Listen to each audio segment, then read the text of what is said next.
The gavel slammed. The courtroom froze. Judge Howell leaned forward, eyes blazing.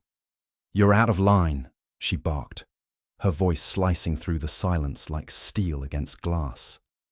In that instant, every eye in the chamber turned toward Jasmine Crockett, the Congresswoman who had dared to push back. The air was thick, electric, as though the walls themselves were waiting to hear what would happen next. Howell's tone carried not just authority, but the arrogance of someone used to being obeyed without question. This wasn't just a reprimand. It was a public attempt to break Jasmine's resolve, to paint her as reckless, as disrespectful, as unworthy of standing on that floor. The judge's words echoed with the weight of centuries of power that had so often been wielded to silence women, silence the young, silence anyone who refused to bow. Jasmine did not flinch. She sat still, her eyes calm but unyielding, as though every accusation hurled at her had already been weighed, measured, and dismissed in her mind. To the untrained eye, it might have looked like submission. To those who knew her, it was preparation, the quiet before the storm. Gasps rippled softly through the gallery. Some whispered that she had gone too far, that standing up to a federal judge was a dangerous game. Others leaned forward with anticipation, hungry to see whether Jasmine would fold under the pressure or rise to the challenge. Outside the courthouse, cameras were already rolling, news tickers already sharpening their headlines. Fresh clash between judge and Congresswoman. Judge Howell tightened her grip on the bench, certain she had the upper hand. She had confronted adversaries before, cut them down with words and rulings that left little room for doubt. But this moment felt different. Across from her sat a woman who had carved her career out of defying expectations. A woman who carried not just her own voice, but the voices of those who had been silenced too many times before. The silence stretched, almost unbearable, as if time itself had paused to watch. Howell thought her rebuke had ended the matter. Yet in reality, she had just lit the fuse on something far greater than a scolding in a courtroom. But Howell had no idea who she was dealing with.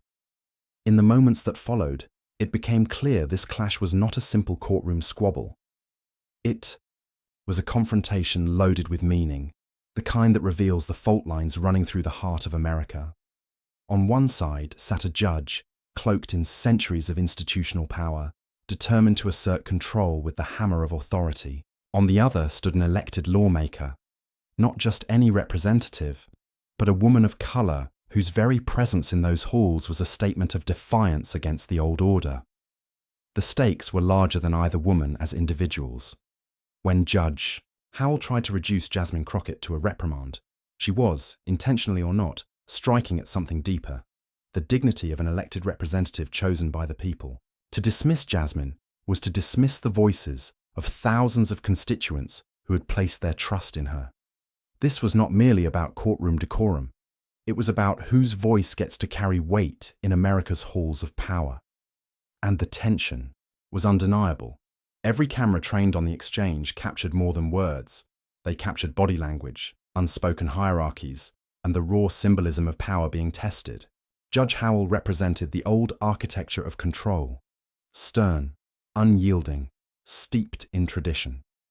Jasmine represented something newer, bolder, the insurgent voice of an America that demanded to be heard, whether the gatekeepers liked it or not. For progressive Americans watching at home, the moment struck a nerve. They saw in Jasmine the embodiment of their own struggles. The immigrant who is dismissed, the young professional talked over in the boardroom, the voter whose ballot is challenged. And they saw in Judge Howell a familiar arrogance, a reminder of every authority figure who had used rules and order, not as tools of justice, but as weapons of suppression. But beneath the surface, something else was brewing.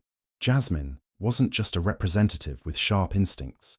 She was a trained attorney, a legal mind forged in the fires of courtroom battles long before she ever set foot in Congress. That hidden depth was the wild card, the factor Judge Howell had clearly underestimated. The tension swelled like a storm building over open water. Spectators and viewers alike didn't just see a judge correcting a congresswoman. They saw a test of dignity itself, a battle over whether the people's voice could be silenced by the heavy hand of authority. Each word, each pause, carried the weight of centuries of struggles for equality, representation, and respect. And then came the whisper spreading through the crowd, through the tweets, through the headlines flashing across screens. Who exactly is Jasmine Crockett? The question carried both curiosity and anticipation, because if Judge Howell thought she had silenced her opponent, she was mistaken. The country didn't just see a debate, they saw a fight for respect itself, and what no one outside that chamber realized was that Jasmine was about to unleash something far more devastating than outrage. She was about to turn that courtroom into a lesson in law, wielding brilliance as her weapon. The silence before her response wasn't fear. It was calculation. It was the sound of a strategist preparing to strike. What happened next would not only shift the energy in that room, it would reverberate far beyond it, leaving Judge Howell to reckon with a force she had never anticipated. Judge Beryl Howell was not new to power. For years, she had presided over cases that shaped Washington's political landscape, each ruling accompanied by the weight of her gavel and the authority of her robe. To many, she projected the image of a figure of fairness, an impartial arbiter, committed to upholding the rule of law. Yet for those who looked closer, a more troubling pattern began to emerge, an arrogance born not from justice, but from the certainty that her word was final. Her career had been dotted with moments where she placed herself squarely in the headlines, commanding attention as though she relished the spotlight as much as she wielded the law. She had been celebrated in some corners as a trailblazer, but critics knew better. Howell's decisions often carried the unmistakable fingerprints of personal bias. Time and again, she cloaked herself in neutrality while leaning visibly in one direction, showing flashes of favoritism toward institutions of power and disdain for voices that dared to challenge them.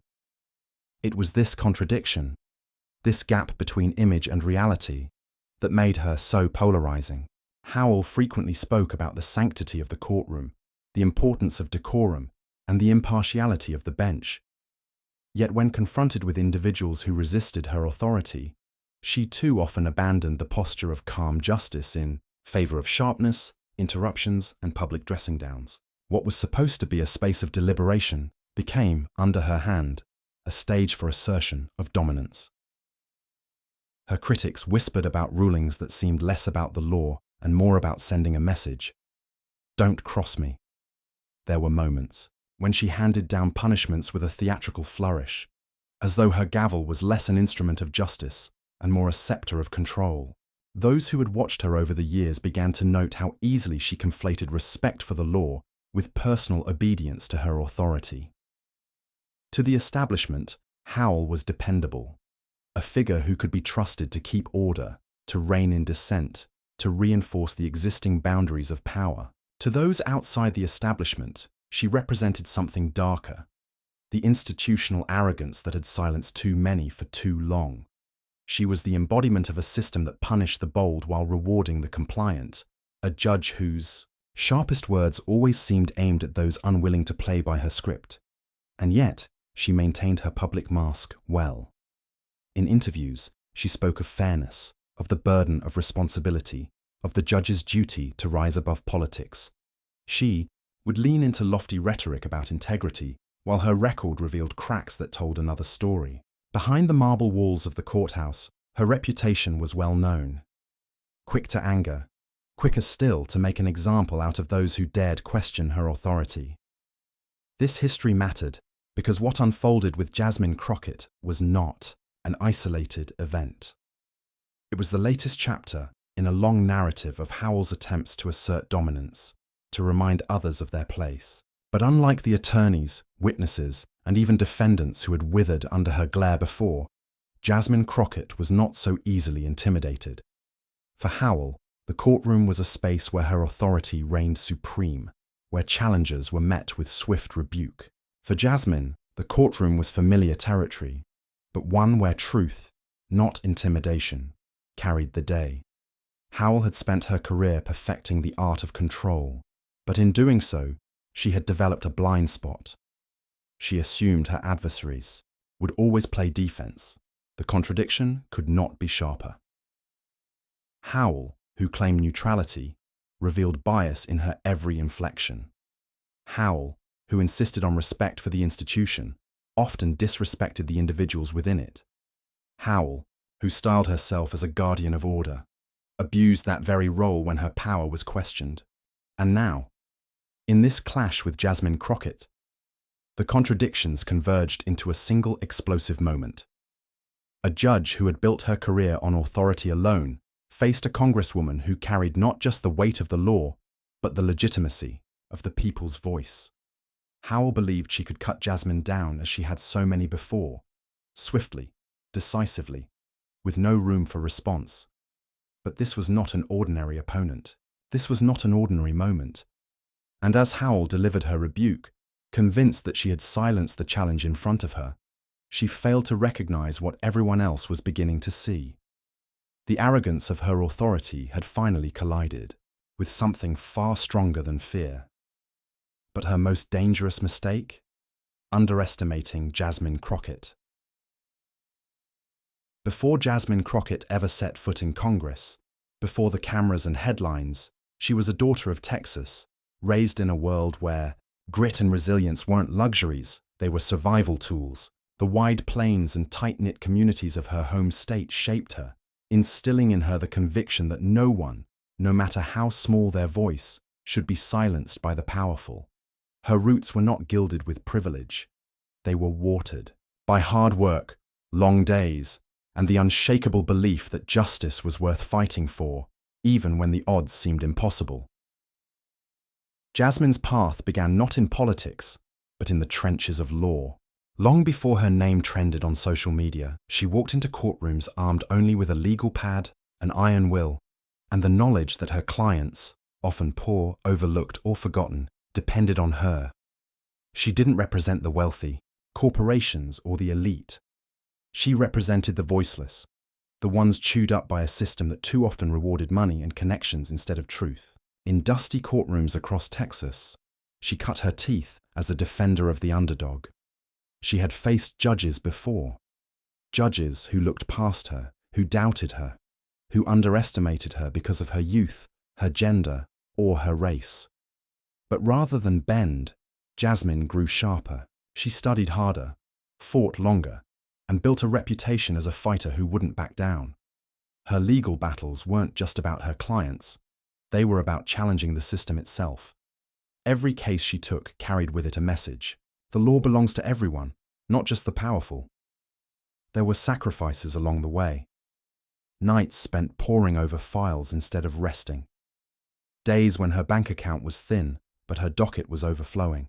She bore the weight of knowing that losing wasn't an option, not because of pride, but because of what it meant for the people she represented. Failure for her was never private. It was communal. It meant a family displaced, a worker exploited, a community silenced. That pressure could have broken someone else. For Jasmine, it forged steel. Her activism extended beyond the courtroom. She marched, she organized, she spoke out when silence would have been easier. In Texas, where power often cloaked itself in arrogance, Jasmine became known as a voice unwilling to be muted.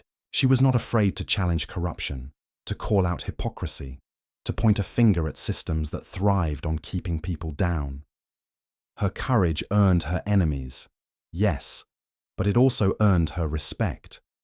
People saw in her the reflection of their own struggles, someone who wasn't pretending to fight for justice but actually living it. It was this background that propelled her into politics. She didn't run for office because it was convenient or glamorous. She ran because the voices she carried into courtrooms needed to be heard in the halls of power. Her campaign wasn't backed by billionaires. It was fueled by small donations, by volunteers who believed in her, by communities who felt seen for the first time in years. Her election was not just a personal victory. It was a statement that even in the toughest terrains, truth could win a seat at the table. In Congress, Jasmine brought the same energy she had carried as an attorney, unflinching, unapologetic, sharp as a blade. She did not enter those chambers to blend in or play by unwritten rules of deference. She entered to represent those who had entrusted her with their dignity. Every question she asked, every stand she took, echoed the years she spent battling for those who had no voice. Her story was not one of smooth ascent. It was marked with scars, with moments of doubt, with doors slammed in her face. But each rejection only carved her resolve deeper. Each courtroom battle, each legislative fight, became another rung on the ladder she climbed, not for herself, but for the countless people behind her. And that is why, when Judge Howell leaned forward with her rebuke, thinking she could rattle Jasmine Crockett into silence, the calculation was flawed from the start. This was not a young Congresswoman easily cowed by authority. This was a seasoned attorney who had stared down condescension and arrogance her entire career. This was an activist who had risked comfort and safety for causes larger than herself. This was a woman whose entire life had been preparation for moments exactly like this one. Jasmine Crockett was more than a representative. She was the living embodiment of resilience. Her journey from Texas courtrooms to the national stage carried the weight of every struggle she had endured and every victory she had earned. She was not just responding to a judge's command. She was defending the dignity of every person who had ever been told they didn't belong, and it was this lifetime of scars and victories that armed her for the clash about to unfold. The tension inside the chamber thickened with every passing second. Judge Howell leaned forward again, her voice edged with impatience. "Representative Crockett," she snapped, "you will restrain yourself or face consequences." The gavel struck like a warning shot, reverberating through the room as if to punctuate her command. Whispers rippled through the gallery. Some attendees shifted in their seats, nervously avoiding eye contact, while others exchanged glances as though witnessing something they knew would not end quietly. Howell's tone carried more than reprimand. It carried threat, sanctions, punishments, the promise of consequences meant to break resistance before it could gather momentum. But Jasmine didn't flinch. She leaned into the microphone slowly, her composure radiating calm. "Your Honor," she began evenly, her voice steady. "With all due respect, I believe the people who sent me here expect me to speak the truth, even when it's inconvenient." The statement wasn't shouted, it wasn't angry, it was measured, deliberate, almost surgical in its precision. The courtroom stirred. Some gasped quietly, stunned by her willingness to challenge Howell so directly. The judge's eyes narrowed. "This is not a platform for speeches. You are bound by this court's rules, and I will not tolerate disruption." Another strike of the gavel echoed, harsher this time. The sound seemed designed to drown her out, to intimidate by sheer force of ritual. But Jasmine had been here before. She knew the rhythm of intimidation, the cadence of those who tried to silence her with authority alone. She didn't rush her reply. She didn't raise her voice. Instead, she let the silence settle before she spoke again, using it as a weapon. "I understand the rules," she said softly but firmly. "But the law itself requires context, fairness, and truth. If those are not welcome here, then we have lost sight of what justice means." Her words hung in the air like a challenge. The gallery leaned forward now, riveted. Howell stiffened, gripping the bench with visible frustration. "You are dangerously close to contempt, Representative.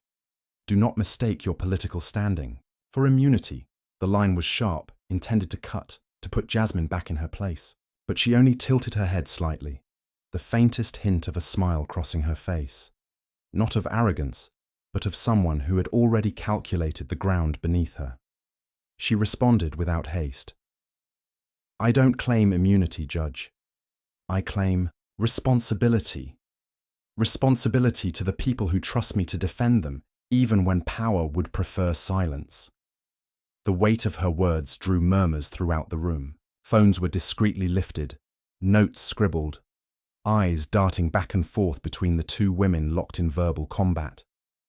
Each exchange raised the stakes higher, each response layering tension upon tension. The chamber was no longer just a courtroom. It had become a stage where the entire country, watching through cameras and headlines, witnessed authority collide with resilience.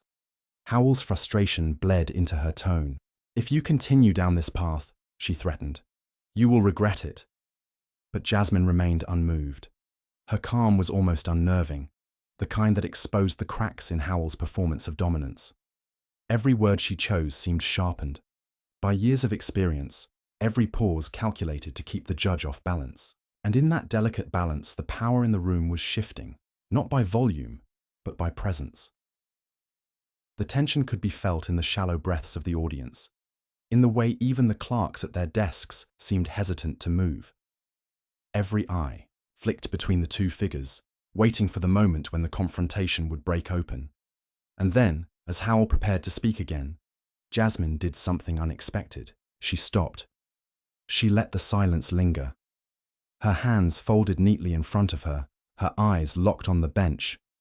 She waited. The pause was deliberate, heavy, almost unbearable. It was not surrender. It was control. A silence that demanded attention, that forced everyone in the room, judge, gallery, press, to sit in the weight of the moment. Then Jasmine paused, and the silence was deafening.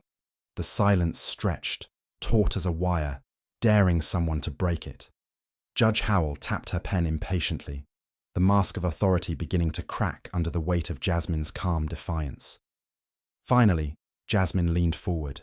Her voice carried, with a quiet force, the kind that didn't need to shout to command attention. "First," she said, "let's dismantle the logic." She adjusted the stack of papers in front of her, not in haste, but with intention, like a surgeon preparing instruments before an incision.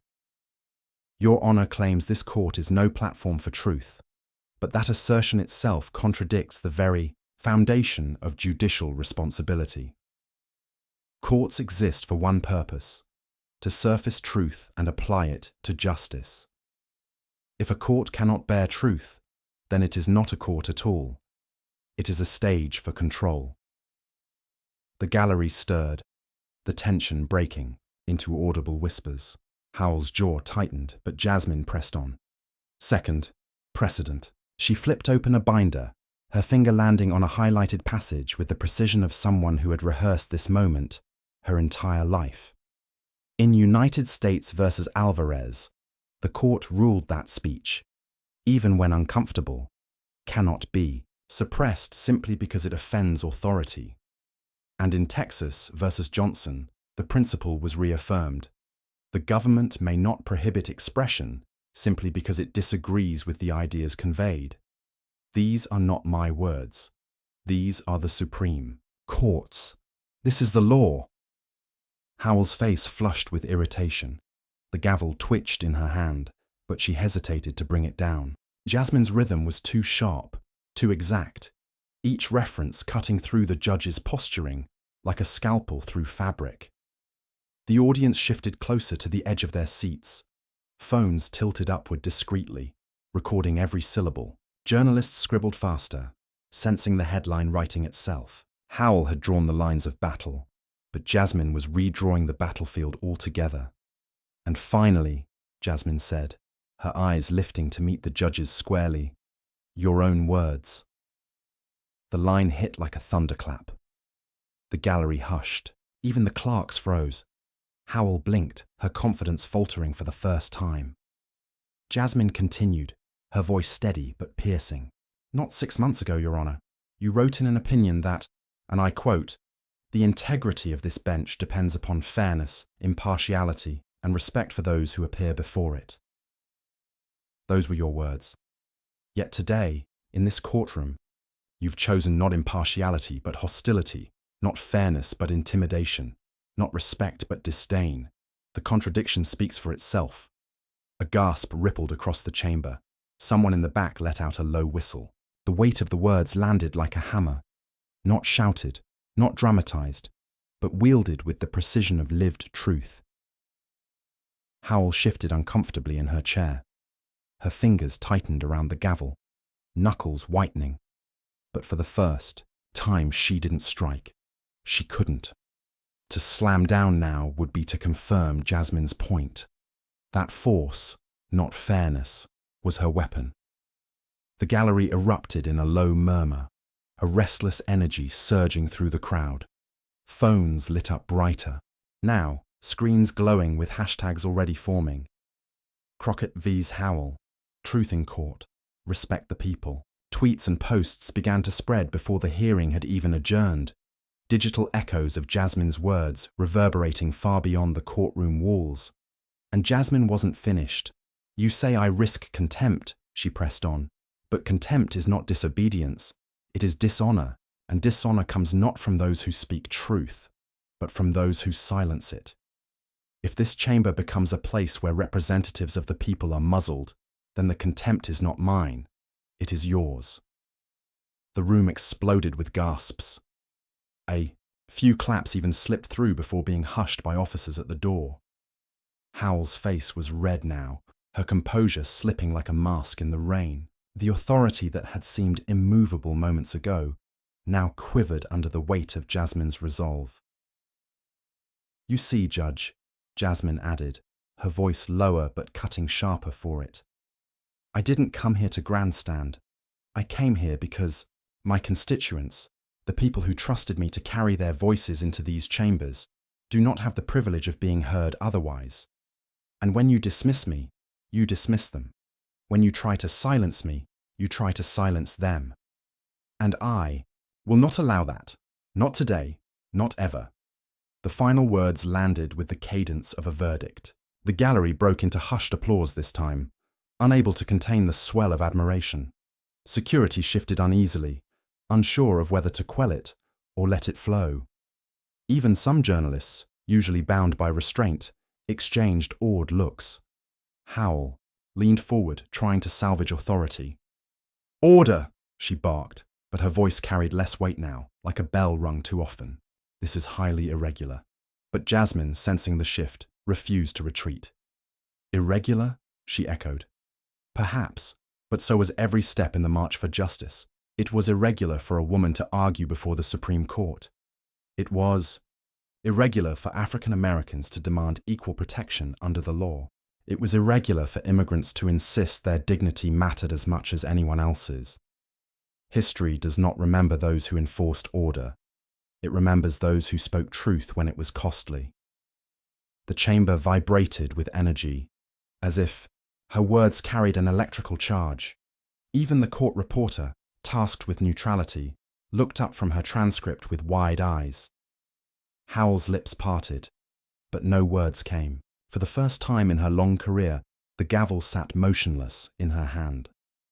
Her authority, so carefully constructed over years of rulings and rhetoric, was unraveling in real time before the eyes of the public. And the public was not silent. On social media, live tweets captured every moment. She's quoting Howell's own words back at her. "This is insane.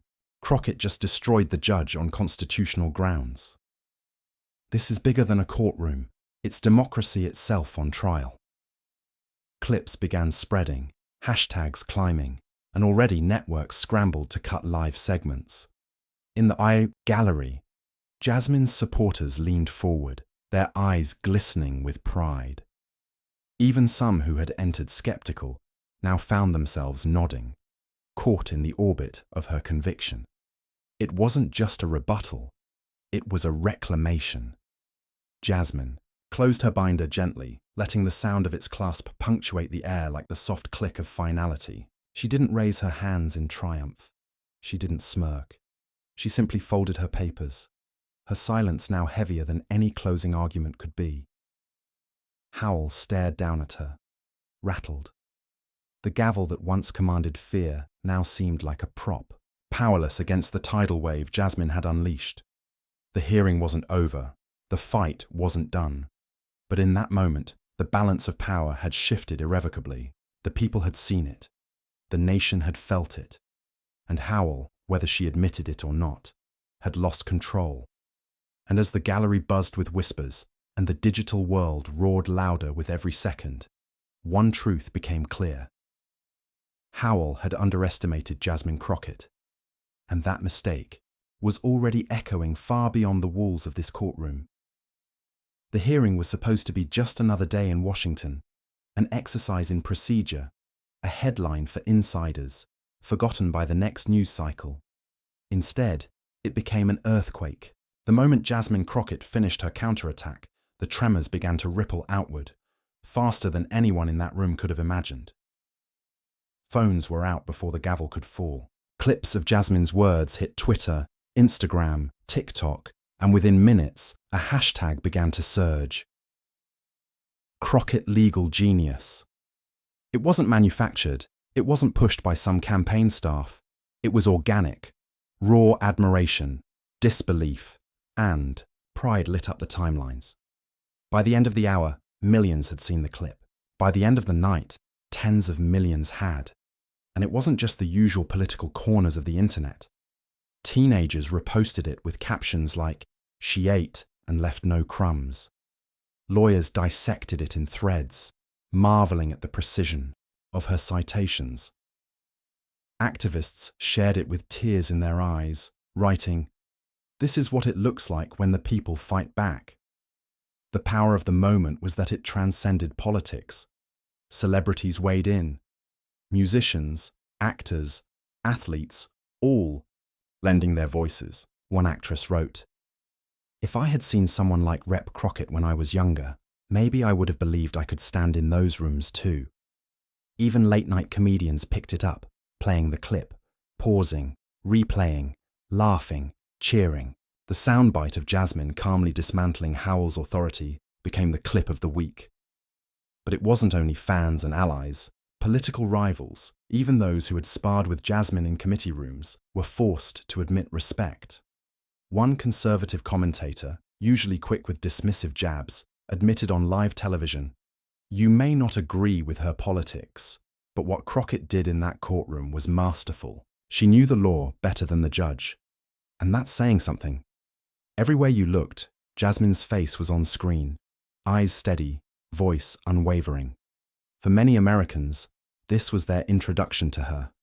And what an introduction it was.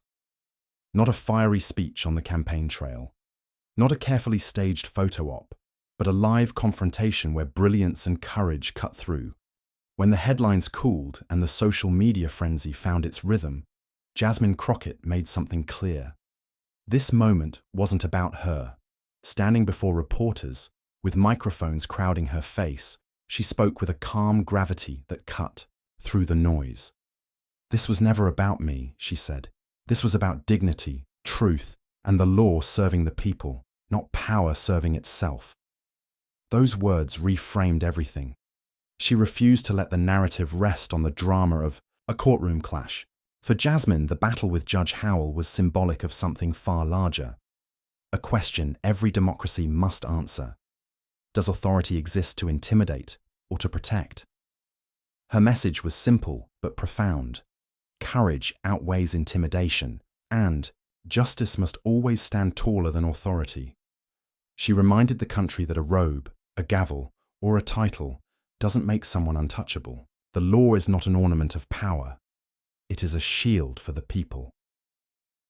In interviews, Jasmine shared stories from her years as a defense attorney about clients who had no money, no influence, no allies, and yet stood before judges and prosecutors who wielded immense power.